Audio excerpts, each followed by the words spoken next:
Bismillahirrahmanirrahim. Assalamualaikum warahmatullahi wabarakatuh. Perkenalkan, nama saya Fatmawati SPD, mahasiswa pendidikan profesi guru dalam jabatan kategori 1 tahun 2022 di LPTK Universitas Muhammadiyah Makassar. Kali ini saya akan menampilkan video pembelajaran rencana aksi kedua saya dengan menggunakan model pembelajaran Project Basic Learning di UPT SMP Negeri 1 Tamalatea, Kabupaten Jeneponto. Selamat menyaksikan.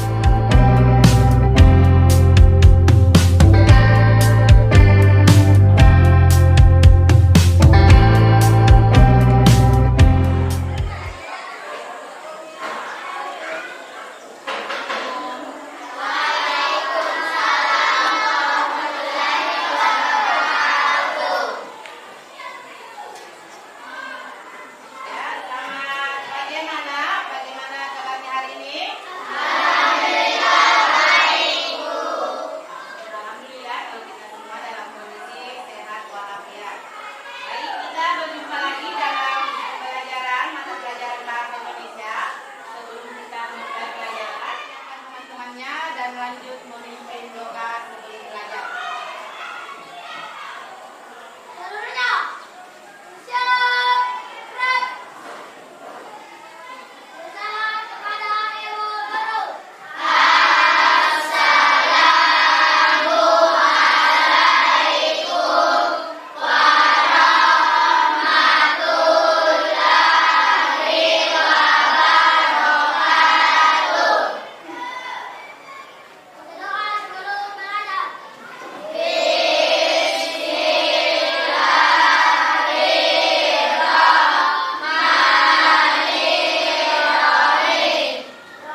jadi teks prosedur itu kan teks yang berisi penjelasan mengenai kegiatan yang harus dilakukan oleh pembaca atau pemirsa secara tepat dan akurat. Oke, kemudian masih ada yang ingat ciri-ciri teks prosedur? Coba. Ya, yang di belakang, silakan nak. Menggunakan kalimat perintah. Oke, yang kedua, siapa lagi? Terdapat panduan yang harus dilakukan. Terdapat panduan yang harus dilakukan. Oke, siapa lagi? Ya, kalian sudah paham semua ya nak mengenai materi teks prosedur secara umum. Tapi sebelumnya itu, Ibu akan tampilkan dulu ya. Tujuan pembelajaran kita hari ini itu yang pertama, bagaimana peserta didik melatih kemampuannya untuk menyimak informasi dan memahami instruksi dari teks lisan dengan menjawab pertanyaan berdasarkan teks dan tayangan video. Kemudian yang kedua, peserta didik berlatih menyajikan teks prosedur secara lisan melalui kegiatan membuat format rancangan pembuatan proyek atau produk. Ini minggu lalu kalian sudah buat ya, membuat rancangan produk. Kemudian yang ketiga, peserta didik memahami ciri teks prosedur dengan menemukan strukturnya agar dapat menyajikannya dengan baik. Jadi teks prosedur itu merupakan teks yang berisi penjelasan kegiatan yang harus dilakukan oleh pembaca atau pemirsa. Kemudian ada tujuan teks prosedur. Tujuannya yaitu menjelaskan kegiatan yang harus dilakukan agar pembaca atau pemirsa dapat secara tepat dan akurat mengikuti sebuah proses membuat sesuatu. Kemudian selanjutnya struktur teks prosedur. Ini minggu lalu juga sudah kita dijelaskan ya. Struktur teks prosedur ini harus ada pada saat pembuatan nanti produk yang akan dibuat sebentar. Anak-anak sampai di sini? Oke, sekarang coba kita saksikan dulu video mengenai cara pembuatan benda kerajinan dari bahan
pembuatan produk yang sudah kalian kerjakan tadi? Nah, silakan di belakang. Kendala yang saya hadapi adalah pada saat pembuatan agak tergesa-gesa karena waktu pembuatan relatif singkat. Iya. Jadi kendala yang teman kalian hadapi salah satunya adalah saat pembuatan itu agak buru-buru ya, agak tergesa-gesa karena waktu yang diberikan itu relatif singkat. Iya. Baik. Kemudian selanjutnya kira-kira apa lagi manfaat yang bisa diperoleh? Ya, yang di belakang Kak, yang di belakang. Saya sudah bisa membuat beberapa produk Iya. aplikasi. Sudah bisa membuat beberapa produk dari bahan bekas. Jadi tadi itu dari pembelajaran kita mengenai teks prosedur, kalian sudah bisa mengetahui tentang apa itu teks prosedur, langkah-langkah apa yang kalian lakukan pada pembuatan sebuah produk yang terdapat pada teks prosedur. Kemudian kendala yang kalian hadapi pada saat pembelajaran pembuatan produk tadi itu ada beberapa temanmu yang mengalami kendala sudah disampaikan. Ya. Dan Ibu berharap ke depannya nanti mudah-mudahan apa yang kalian buat, produk yang kalian buat pada hari ini itu bisa kalian gunakan atau manfaatkan ya. Ya, bisa digunakan. Oke. Kemudian untuk proses pembelajaran kita hari ini untuk materi teks prosedur, Ibu sangat berterima kasih atas kerjasama anak-anak sekalian dan Ibu berharap banyak manfaat yang bisa kalian peroleh pada pembelajaran kita mengenai teks prosedur. Jadi saya kira untuk pertemuan kali ini cukup sampai di sini. Sebelum itu, Ibu lupa sampaikan materi kita untuk pertemuan selanjutnya. Insya Allah kita akan membahas tentang laporan hasil observasi. Ya, kita akan membahas tentang laporan hasil observasi. Ibu harap kalian bisa baca materinya di buku paket. Jadi untuk minggu depan kita sudah bisa membahas atau kalian sudah bisa memahami teks laporan hasil observasi dari bahan bacaan yang sudah kalian baca. Bisa dipahami? Oke. Baik. Saya kira untuk pertemuan kita kali ini mengenai teks prosedur cukup sampai di sini. Sebelum kita akhiri, silahkan ketua kelas untuk memimpin doa setelah atau sesudah belajar. Silahkan Nak.